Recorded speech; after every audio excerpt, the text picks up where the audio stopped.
Hi y'all, I'm Glenn, the corporate chef at Brookshire Grocery Company. And so talking about pimento cheese, a lot of folks would think that you cannot improve on pimento cheese. Well, I think you can. You fry it.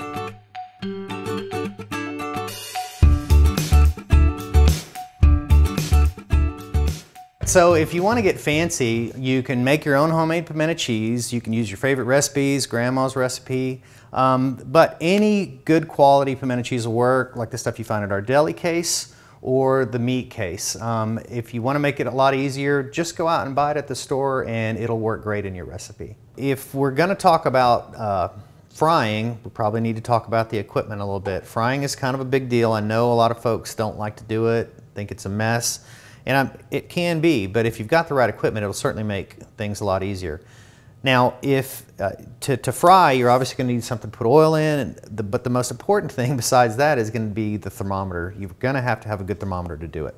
And this is probably the most simple setup that you could have is a nice heavy pot. Cast iron works great, and with a good oil thermometer on here. This one works is pretty nice. It's got a little set on here to tell you what temperature you need to bring it to.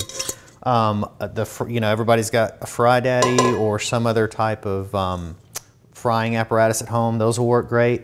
Today we've got a pretty high-end home deep fryer, and these are probably the best. A little bit more expensive, but the advantage to this is you can put a lot more in it at one time. Whether you're frying French fries or whatever food item you're putting in here, you can put a lot of it in.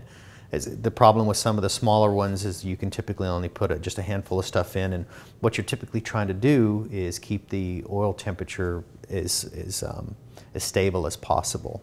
So with that being said, let's get started on making the recipe. What we've got is, of course, some pimento cheese. We've got some flour, some milk, and the recipe calls for panko. Now, panko breadcrumbs are a little bit different. You could use regular breadcrumbs, but these are going to give it a lot more crunch, and they also cook a little bit faster, and that's going to be the trick to this recipe, is getting it cooked, get the cheese hot quickly. Otherwise, they can burn. In addition to that, we've got some salt, some pepper, and some garlic powder. And what we'll do is we'll add the garlic powder to the flour, a little bit of pepper, a little bit of salt. And I'm going to use gloves today because it can make a little bit of mess. Just mix that up lightly. And what we're going to do is take the pimento cheese and roll it into little 1-inch balls.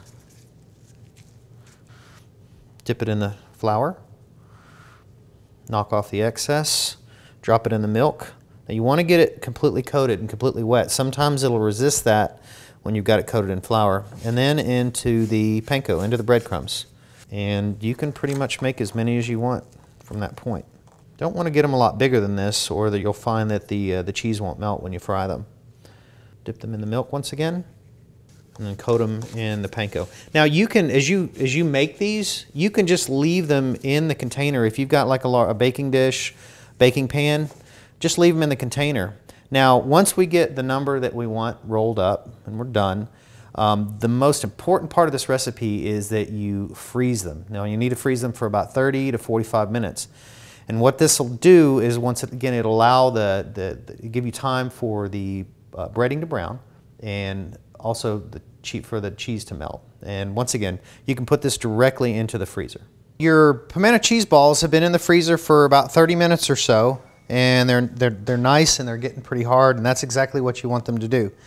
And once you're at that point, these are ready to go in the fryer. You don't want to overload your fryer too much of these. I wouldn't put more than 5 or 6 in a basket. If you've got a big fryer, if you've got a smaller one, probably less.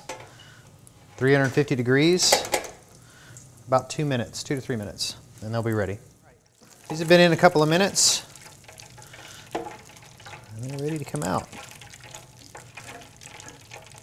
That's it. Now, I think these appetizers are awesome, and I think you will too. I don't really think they need a sauce, but if you gotta have one, ranch, blue cheese, your favorite hot sauce will work great.